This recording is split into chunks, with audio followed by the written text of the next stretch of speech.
Hey, welcome in. Jason Priester, allclemsontigers.com, doing it live like we do every Monday with Monday Live.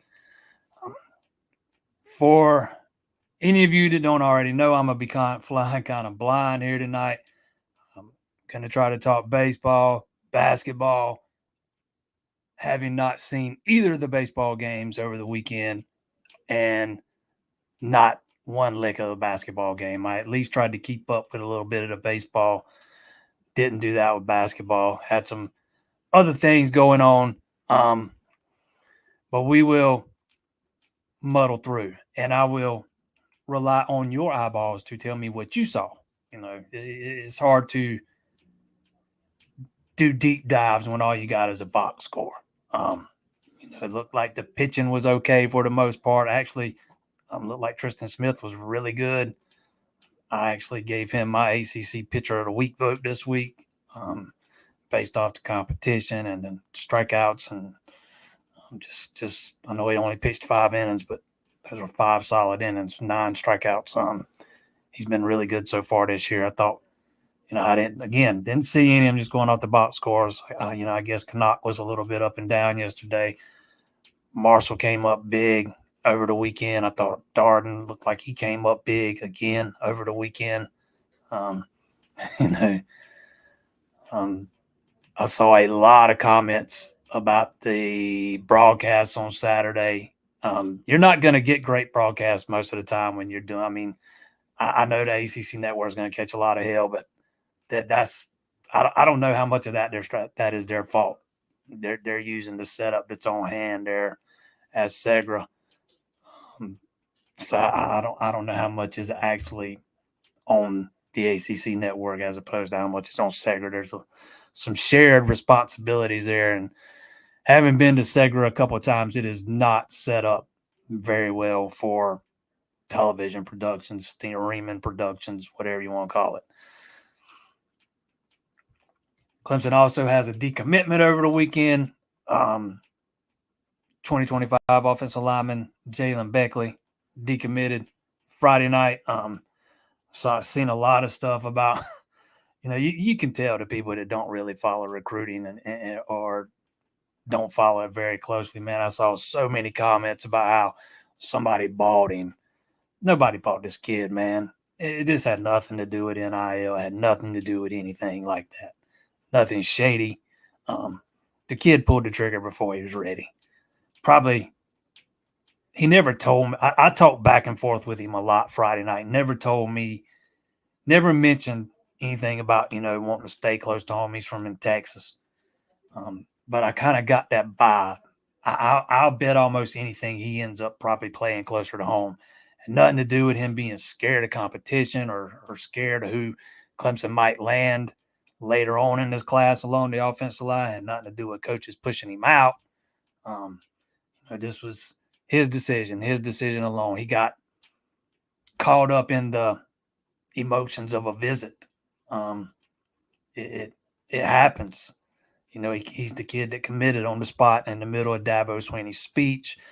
He told me he should have went home, decompressed, come down off the visit, then thought about it, and then once he did that, once he got home, decompressed, he realized that he acted in haste, pretty much. My words, not his. So he's not ready to commit, and I don't think he'll end up being back in the fold, which is kind of a shame because if there's any kid that I've ever talked to since I've been covering recruiting for the past 3-4 years, whatever it is, if there's a kid that aligns with what Clemson's looking for in a player, it's Jalen Beckley. He is one of the most stand-up guys I have ever associated with on the recruiting trail. The kid actually reached out to me and told me he was going to decommit before he did it. I don't know. Not very many recruits do that with local media guys. So, it is what it is. I expect Clemson will, for anybody that was worried Clemson won't have room to take some maybe more ready now guys later in the class. You don't have to worry about that anymore. Sometimes things just happen to work out, which I don't think he was going to take anybody's spot. Don't get me wrong. I think Clemson would have made room for anybody that wanted to jump on board that they wanted. But now there's not going to be any type. You don't have to worry about any type of numbers crunch or anything like that. Again, sometimes things just tend to work out, and that's the story on that eraser. I see you already asking me about that. Yeah, I was on the road all weekend Friday, I was on the road a lot of the weekend. I was on the road Friday night, and this thing broke. He texted me to give me the heads up as I was leaving, and it happened to be perfect time, and I had just enough time to write a quick story and get it ready for when he went public, because he told me he wasn't even sure he was going to go public Friday, and then it started leaking out, and he wanted to go ahead and get it over with. He had actually told Dabo the day before. But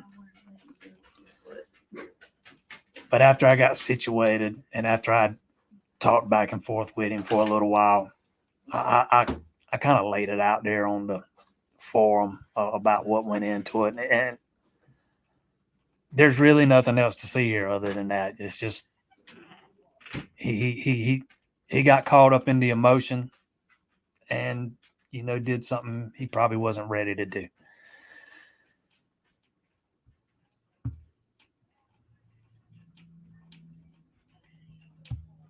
Dropping the Notre Dame game one is not one I would have bet on in the last half of the season. Actually, I was not surprised. And once I saw Jack Clark wasn't playing, I had no confidence in Clemson winning that game. I tried to warn some people earlier last week that Notre Dame's playing pretty good right now. And over the past few weeks, they might be the best defensive team in the league. But again, I didn't get to watch it. But listening to Brad Brownell and looking at the box score, it looks like Clemson got a little 3 happy, and they weren't falling.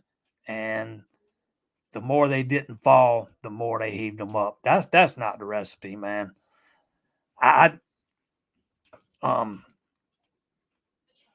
This is a different team when Jack Clark does not play.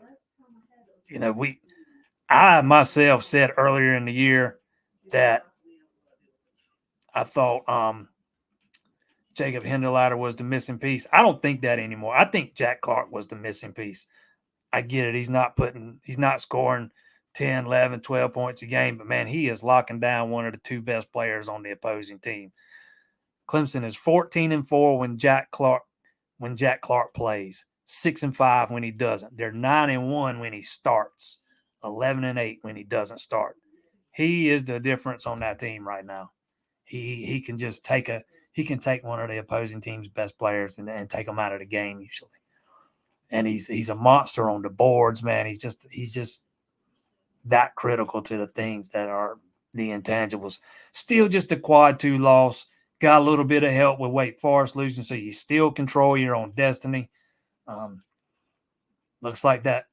Clemson should not lose to Syracuse tomorrow. They absolutely shouldn't. That would be a bad loss. And assuming they take care of business, then you got a game for all the marbles when it comes to the 4 seed in the ACC tournament this coming weekend there in Winston-Salem. So that'll be a big one. And I also don't know this for fact, but reading between the lines, it sounded like the flu kind of ran through the team a part of last week too. I don't know that for fact. I know that's why Jack Clark was out, but they were very limited in who they had in practice. But to me, that's not much of an excuse. Missing Jack Clark is a big one, though. That's big for this team. They're a different team without him.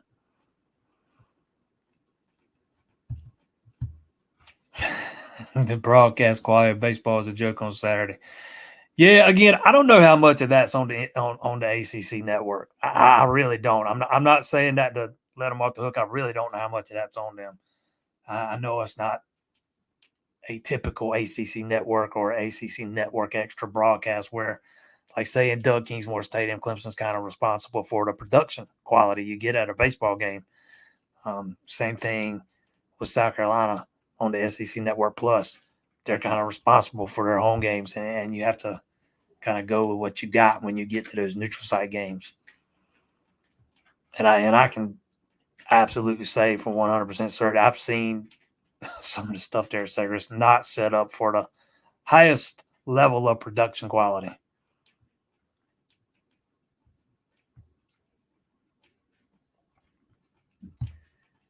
Is Clemson safely in the NCAA? Yeah, I think they are. I think they could lose the next three and not be out. It'll kill them in the season, but I don't think I think they're solidly in. They're 25th in the net.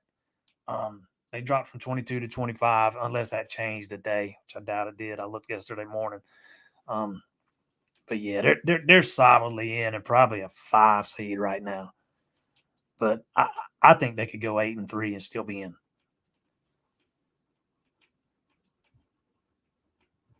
They did have it, they had it kind of all there for the taking Saturday night up there in South Bend. Wake Forest loses, man. You kind of seize control of that 4 seed, man, if you can win that game.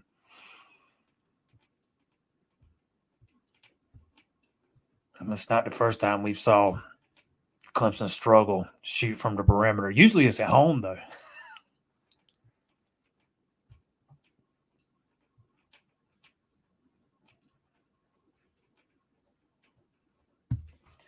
Peter Wood switching the defensive end. I think he could play anywhere on that defensive line. Yeah, he can absolutely play anywhere on the defensive line. And I was not a big fan of this originally. The more I thought about it, though, the more I like it. I don't know who you go and get out of the portal that's going to be better than Peter Woods at end. And I don't think he's going to be used exclusively at end. The one practice I've been to, he was still doing drills with defensive tackles. I also think moving him outside allows you to get one of them other very extremely talented defensive tackles on the field. You got K-Part, Trey Williams, if he can stay healthy, Peyton Page, Vic Burley. When I hadn't any mentions to Fallon Green, I'm sure I'm missing somebody. Clemson's extremely deep along the interior of that defensive line. And the more I think about this move, the more I like it because it lets some of those other guys on the field. I think it helps you get your 4 best on the field at the same time, or 4 of your best, and it lets you keep all those guys fresh. Still, not a lot behind Woods and Parker, but the more I think about it, the more I like this move. Even though I know I originally said I wasn't a big fan of it because I do think Woods is probably more suited to play inside. He'll probably drop a little bit of weight. He's not. To me, he still looks the same side. He still looks the same size.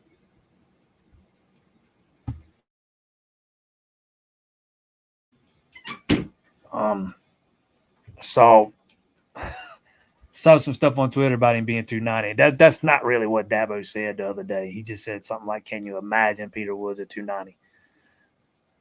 But he did say he'd probably slim down a little bit. I wouldn't expect it to be a whole lot though, because he's still quick as a hiccup at the size he is right now.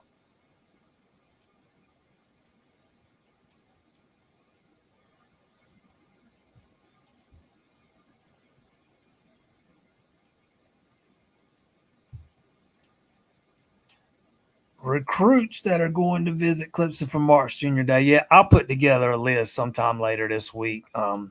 There's a few big names on there. I don't have the list right in front of me. One that couple comes to mind is 2026 wide receiver Jordan Gridron out of Ridgeview, the Caleb Lanier kid, the 2025 cornerback.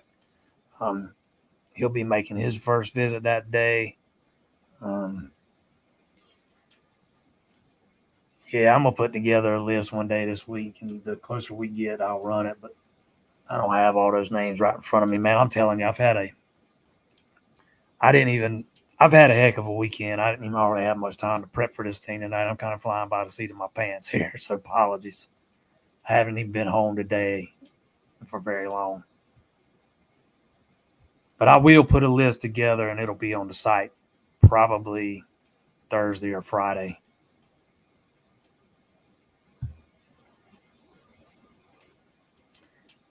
Have you got to see any early football sessions? If so, thoughts on the freshmen? Obviously, very early.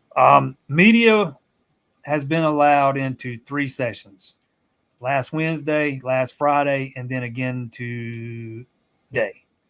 I was at last Wednesday's. I was not able to get there for the other 2 due to some other things, some things I had to take care of at home. But I wasn't even able to go to the baseball games this weekend. Can't remember last time I missed one of those games. But yeah, Sammy Brown looks legit. He is going to be hard to keep off the field, man. He is so smooth, man, and he is so explosive. He makes it look easy. He is going to be hard to keep off the field.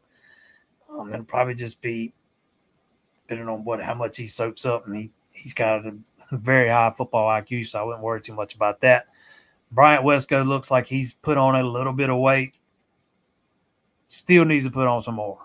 He's wiry. He's not like TJ Moore, who's coming in the summer already 200 pounds. I would say Wesco is somewhere between 180 and 185 right now, if I had to guess looking at him. But I mean, the speed just it jumps right out at you when you're watching him work out. We only got to see him do some drills because it was raining all day the day I was there. The defensive ends moved outside while we were there. They were the only ones that went outside. Everybody else was just doing kind of individual drill type work in the first few periods, which is all we get to watch. And then they shuffle us on out of there. But that's the only spring practice that I will attend unless they open up one more to us later, which I don't expect that to happen. I thought Ricardo Jones was another guy that stood out to me. He's long, he's athletic. Don't know that he'll help this year because Clemson's pretty deep at safety, but he's a guy I think is going to be really good. Tavoy Fegan looks the part. And I thought David Ajamame looked the part, physically. He was taking, golly, in the drill work, he was probably 5th or 6th because it was Phil Maffa, then Keith Adams, then Jarvis Green, and I think Peyton Strecco, and then maybe Ajamame because I don't think Jay Haynes was there that day, or I didn't see him anyways. So he's way down in the pecking order right now. There's a lot to learn when it comes to playing running back, especially when you start getting into some of the pass protections and the blitz pickups. So he's one that it will be really interesting to see how fast he can soak it up and where he ends up on that depth chart come into spring, into fall, and can he work himself into that rotation? I don't think it's going to be easy, but I think he can do it.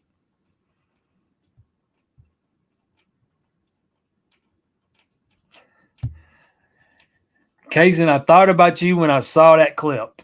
I couldn't remember who it was that said it the other night when we were talking about the game, but I remembered somebody saying they were worried about Obertop's arm, and South Carolina tried to run a lot.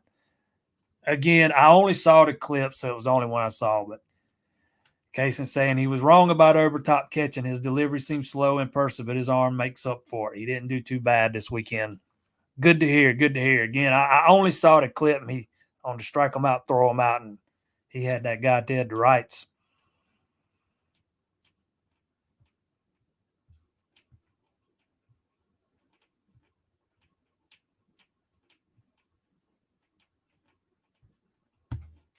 Tristan Smith was dominant on Saturday. Outside of the solo shot hit by pitches, second year in a row, he's giving the Gamecock fits. Yeah, I get to vote on ACC baseball player of the week and pitcher of the week, and he's probably not going to win it, but I give Smith my vote.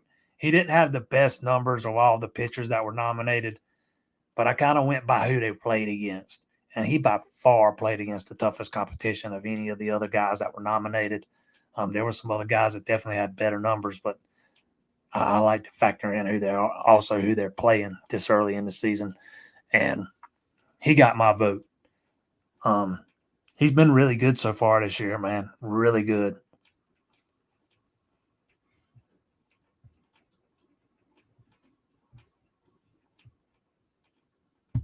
It's making the NCAA enough for this team. Understand history, but just focus on this team. When you've been 3 times in 15 years, yeah, that's the goal, getting into the tournament. I think this team's capable of, obviously it depends on the matchups and everybody being healthy, because people forget, man, PJ Hall and Ian Shefflin are not healthy right now. They're not practicing. They go into games cold pretty much. I think Brownell said PJ got to practice for like 20 minutes the other day, and that's all he's practiced at all in recent weeks. They're both dealing with injuries. I think it's affected Shefflin a little bit more than it has PJ. But PJ tends to take a little while to get going. But yeah, I know a lot of fans aren't going to like to hear it, but yeah, I don't think if you're asking me if it's enough for Brownell to keep his job 100%. I don't think if you're Clemson, you can fire a basketball coach after he's made the NCAA tournament, especially when you start looking at the history of the program, how few times they've made it. I don't think that's the message you want to send to the guy coming in. So, yeah, I think getting in is going to be enough. I know not everybody's going to want to hear that, but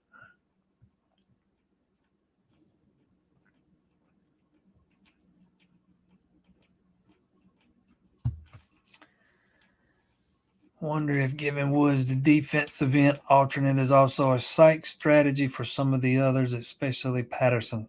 I don't know. I don't know. I don't know if you move a guy out there and make him learn all that just to motivate other guys. Patterson, the light's going to come on. He's either going to get it or he's not.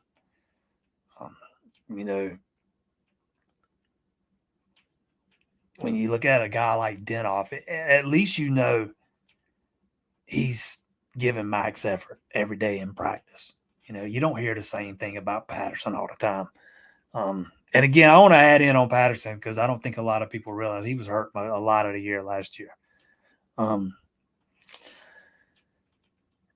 then behind Denoff, there's not really, who are you trying to motivate? There's just not a lot of experience. You got those 2 freshmen coming in, Jaheim Lawson. He's I don't think he's the size to play defensive end at Clemson. I don't know.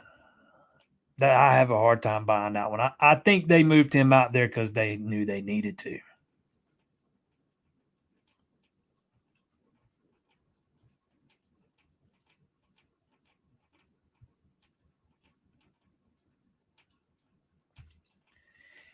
Any word on if the game at Founders Park will be rescheduled still? Yes, 100%. I would expect that game to get played probably in April sometime.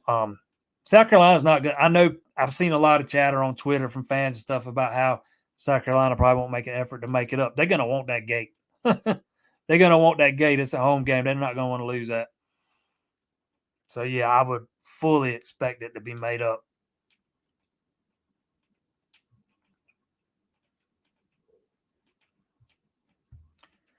Starting O-line looks like could be a big factor if they're going to compete with Georgia. They've got a lot of work to do. Make no mistake. And that's why you hired Matt Luke, because you knew you needed some improvement there. Not just some improvement, drastic improvement over what we saw a year ago. I've Mike, you've probably heard me say this 50 times by now, but I don't think Clemson's got a talent problem, man. I think they've got a lot of talent in that offensive line room. I think they've got a lot of guys with a lot of versatility who you can play at different spots, inside or outside. The hope is, if you're a Clemson fan, that Matt Luke's the guy that can tap into that potential and draw it out of them, and help this Lincoln Riley offense hum the way it's supposed to. But there's a long ways to go for the offensive line. I watched a little bit of them last Wednesday, but again, it was just drill work. Probably the biggest question is who's going to start at center. It's probably going to be a Ryan Linthicum Harris Sewell battle. Those were the two guys. Thought it was interesting that Dabo Swinney called Dietrich Pennington out by name the other day. Now, what if we're talking about motivation and psyching people up or psyching people out or whatever? That was what that was. Just flat out called him out. They talking about a guy who I can't remember the Daboism he used the other day about talent and whatever it was, but basically said he was a guy that's relied on his talent more so than putting in the work.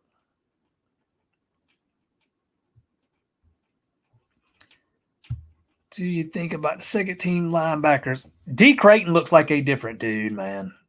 I had to do a double take on him. He looks like he's been putting in a lot of work. Right now, I would have, Sammy Brown's second team technically. We'll see how long that remains. He was working at Mike the other day behind Wade Woodaz. He's going to be hard to keep off the field. I'm higher on Kobe McLeod than a lot of people are. He's not the most. He's not a 5-star talent or anything, but he's got potential, man, and he puts into work, and he's got a high football IQ, and he's scrappy, man. I like that in linebackers. For me, the question about linebackers is going to be, does Clemson continue to kind of just run that? They kind of ran a lot of 4-2-5 last year, 5 DBs with that hybrid safety, and 2 linebackers. We'll see if Wes continues to go that route. I don't see why he wouldn't, instead of having a true Sam out there. But linebacker's a spot where you don't have a lot of depth, and that's a big part of the reason why they actually took a scholarship from linebacker and gave it to the DBs, because they knew they were going to go away from using 3 linebackers and go towards using 2 and using the extra safety.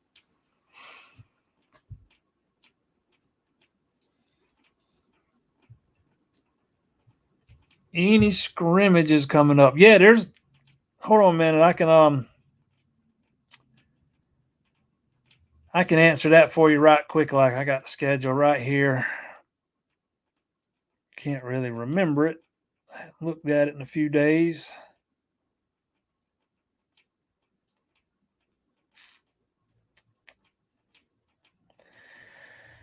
Let's see.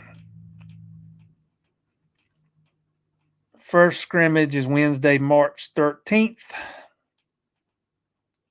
Scrimmage Wednesday, March 27th. So you get 2 scrimmages before the spring game.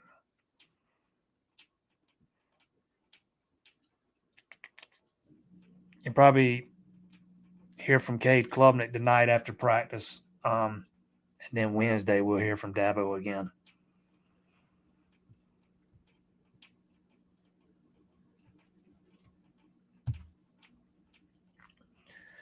Yeah, what do I think is going to happen at center? I think it's going to be a Linthicum Sewell battle, and it'll be, that's going to be one of the storylines. That thing's going to extend into fall. Linthicum, he wasn't a big 5-star guy coming out of high school, but there were a couple of services that were really high on him. He's kind of patiently waited his turn. He's really, you could see the difference in him now as opposed to 2 years ago when he was still a redshirt freshman. He looks like a different guy. And Harris Sewell's kind of the up and coming young buck, a true sophomore, who I think's got an extremely high ceiling. And speaking of versatility, he's one of those guys that can play guard, center. Linthicum is too. I probably like Sewell's versatility a little bit more, but that's a job that's going to be heated. That'll be a heated battle.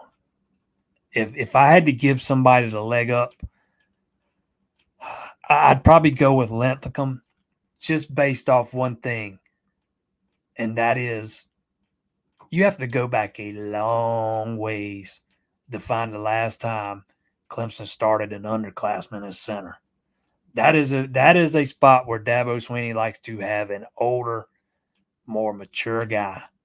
So I think that in and of itself gives Linthicum a big leg up in this thing.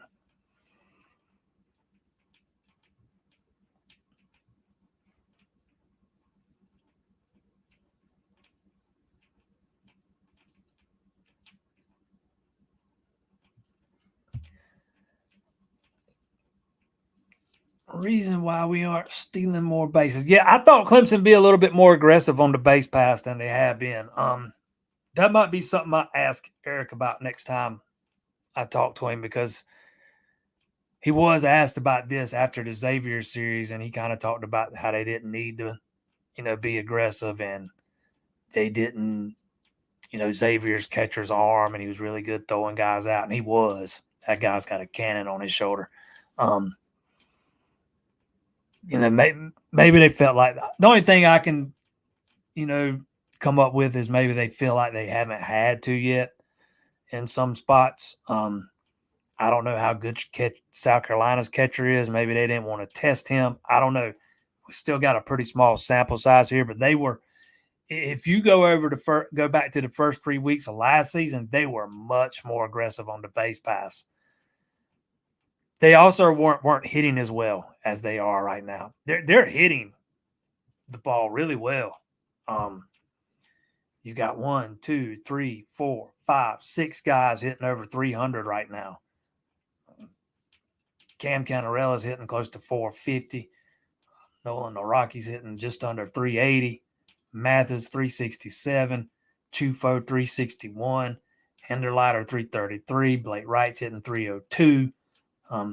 That's probably got a lot to do with it too. There's no reason to be that aggressive if you can rely on your guys to put the ball in play.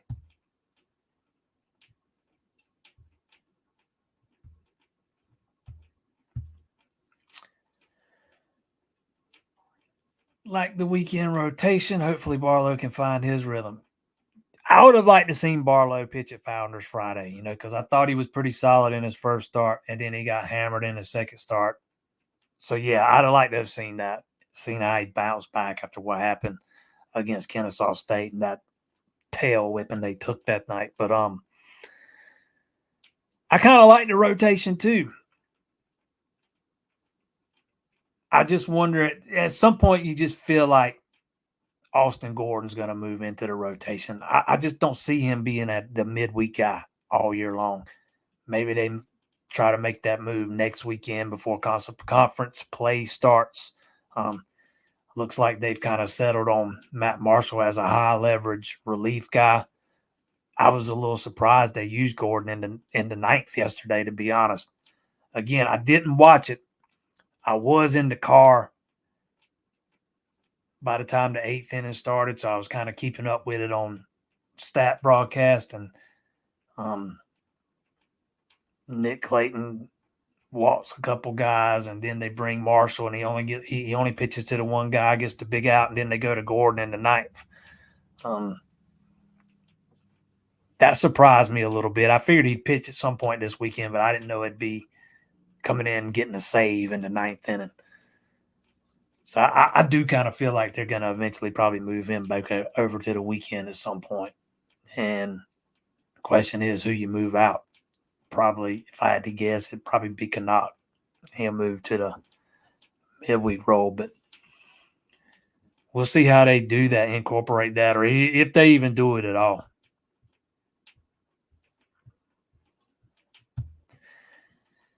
Yeah, somebody Cam played center field Saturday, and then he was back DH on Sunday. Somebody texted me Saturday and told me that Cam wasn't throwing the balls. He was getting to some of the outfitters to throw them in for him, and with the ones he did throw, he didn't put anything on them. Cam's shoulders hurt. make no mistake, it doesn't affect his swing, but it does affect his throwing. Um, I I had a shoulder injury one time, very similar.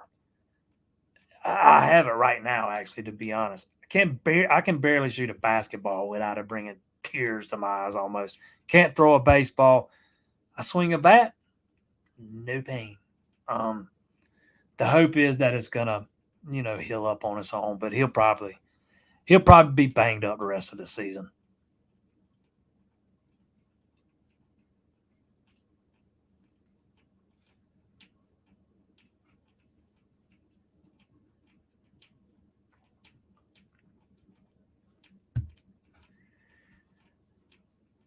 Is Jack Clark going to be available tomorrow night? I would assume so. He was out with the flu. I would assume he'll be back tomorrow, unless that's one hell of a flu bug he's got. My question would be, is he 100% and all the way back? They absolutely need that guy, man.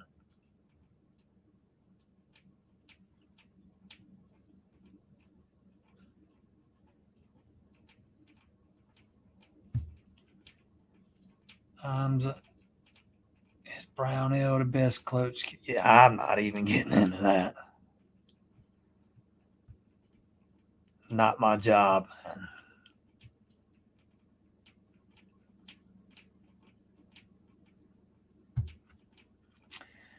Will Luke even get to see Parks practice or scrimmage before the fall? Dabo's update wasn't. I don't think so. It doesn't sound like. I have to go back and look at my notes, but it sounds like Walker Parks is going to be out for the spring. Yeah.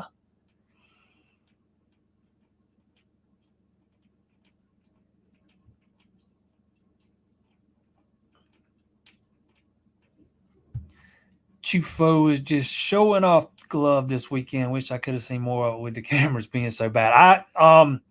Somebody that was there told me that Chufo was outstanding Saturday. He made some really good plays there at shortstop. And then he hits the walk-off. He hits the big one in the 12th.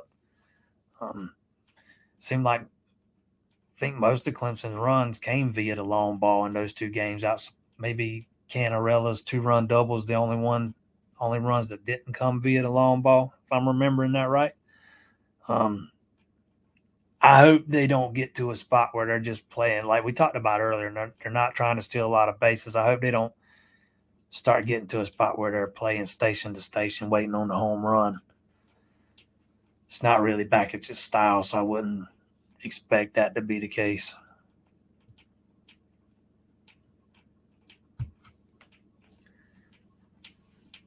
With Harris Sewell auditioning for center, do you think it messes with offensive line chemistry since he was starting at another spot? No, I don't. I think in a perfect world, you'd get that thing. You'd like to get it settled as quickly as possible. I just don't know that it will be because I think it's going to be a heated battle. I don't think it messes with the chemistry, though. You've got a lot of those guys that have played different spots. Heck, Lancecum has worked at guard in practice, too. Walker Parks used to be a tackle. Tristan Lee played tackle and guard last year. I don't think it. I wouldn't worry about that too much.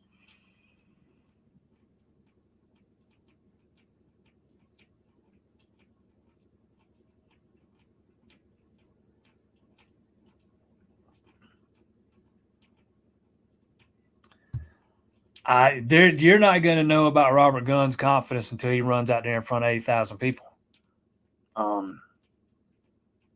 He hit the couple. He hit the one that I saw him kick in practice Wednesday, but that's all I saw. And it's a whole different.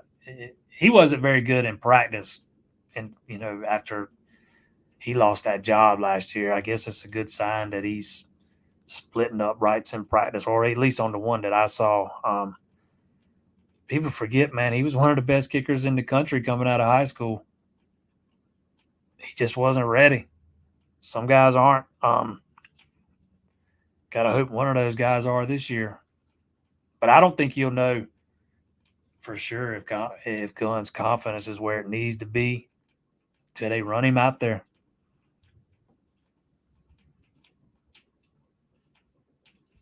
Sarian says Rosina did media after practice today. Yeah, I just remember last Wednesday Ross Taylor told us they were probably going to hold Klubnik to today.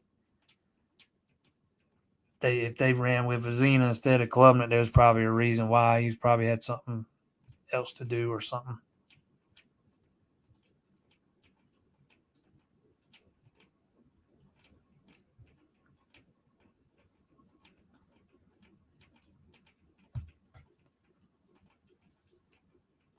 Did Ojebe leaving really hurt the defensive end room? I don't think so. I kind of look at Ojebe as a tweener type guy. He redshirted last year, didn't get a lot of experience anyways. I mean, I don't think so. No. The knock on the defensive end room right now is there's not any experienced depth outside of TJ Parker. Ojebe coming back doesn't change that. He's not experienced. He hasn't done anything at this level. Moving Woods outside gives you an experienced starter opposite Parker. Still don't have any experienced depth behind them. I am much higher on the guy coming in here in the fall or this summer than I would ever have been on David Ojebe. I think Darian Mayo's got the potential to be a monster along that defensive line.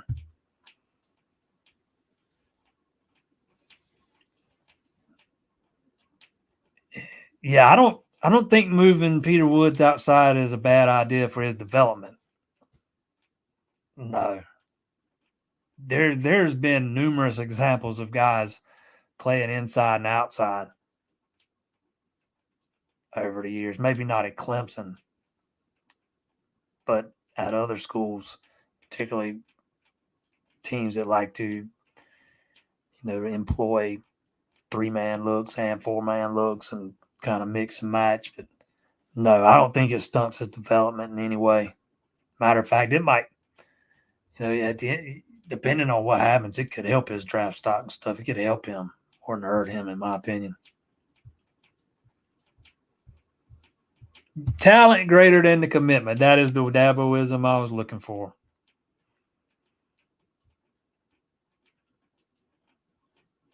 I don't have anything. I don't know anything about injuries, man, since I haven't been up there since Wednesday. So I don't know.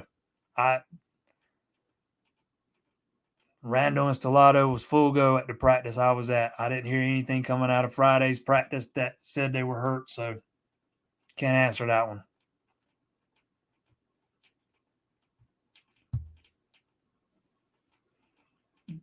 Denoff is not a guy I would call experienced. He's got his feet wet, but he is not a guy I would call experienced.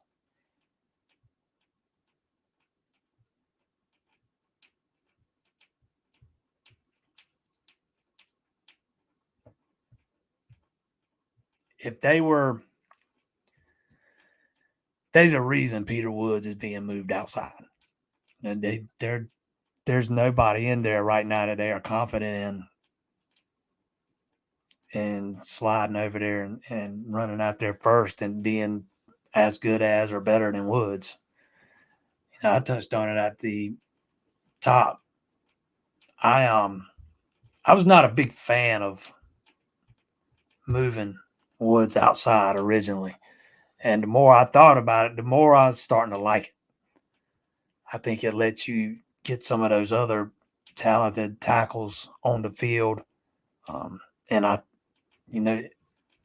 there was something Dabo said the other day that kind of resonated with me a little bit when he said he didn't think there was anybody in the portal that they could get that would be better at end than Peter Woods. And, I know a lot of times, Dabo says things that are kind of exaggerated and you can't put a lot of stock into, but that thing kind of resonated with me. And I started thinking about it, and I'm kind of buying into that thought process. I'm not sure there is.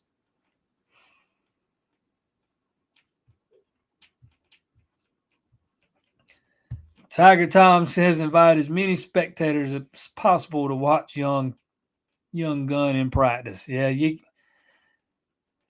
that's a great theory, but great idea. But it's hard to replicate 80,000. Run him out there. About the only thing you can do is run him out there in the spring game and see what he does in front of 30, 40, 50,000 or however many he's going to be there this year, 60 or whatever it is. There's in those sessions that are open to the media, there's a lot of people on the sidelines. But one thing Dabo's not going to do is invite a lot of people to practice. It's almost like there's top secret stuff going on in there, man. Nobody's allowed in.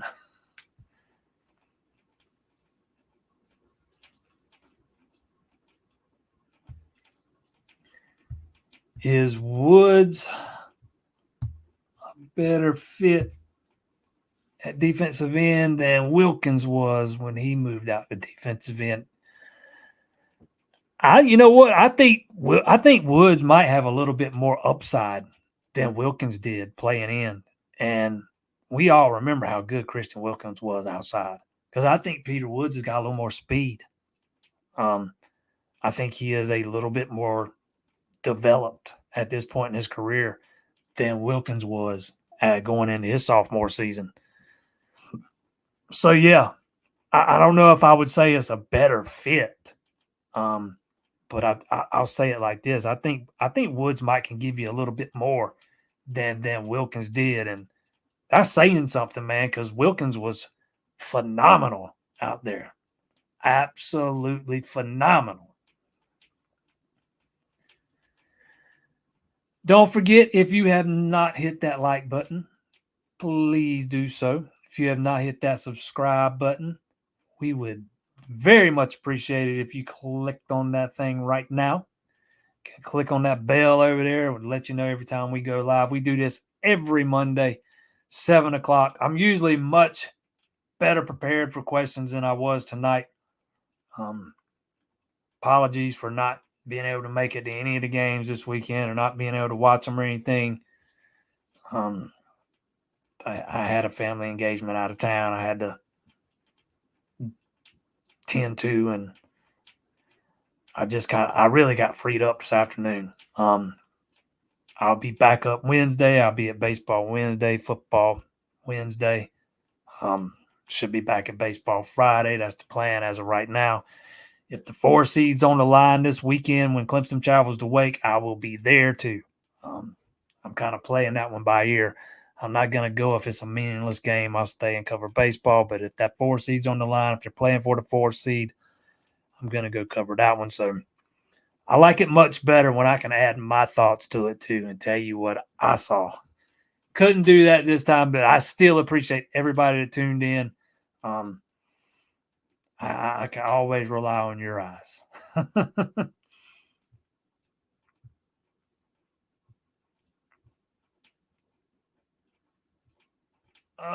No, Cade looks about the same size to me. If it's, they don't need him to get, they need him to add some bulk. And sometimes a guy can add a little bulk and it not be very noticeable visibly. I'll be curious to see what he weighs come summertime. He's still got some time. The season, we're just starting March. Season just ended 1st of January. So it's been only 2 months, really. He's not a guy that's going to handle a bunch more weight on that frame anyways. So I would just wait. I would just suggest waiting and seeing where he is come fall.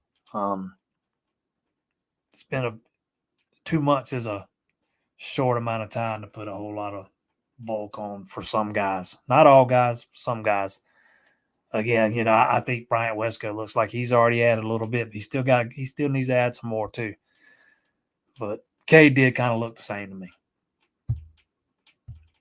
Don't forget, hit that subscribe button, hit that like button. Don't know about Paul Talk this week since there's a baseball game Wednesday night, which is when we usually do it, but we will let y'all know. Appreciate everybody that jumps on here, tunes in Monday night, man. We have a really good crowd.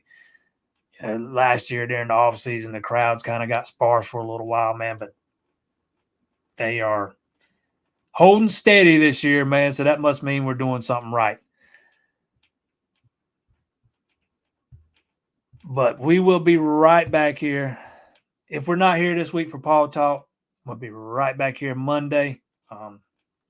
Clemson's got Kansas State for the midweek game this week in baseball. UNC Greensboro this weekend. 2 big basketball games this weekend. Clemson's got Syracuse. Then they travel to Wake Forest on Saturday. A lot going on. There will be a lot to talk about, and there is a lot on the line for this basketball team this week. We'll see how they handle the pressure. Till next Monday, man. Appreciate everybody tuning in.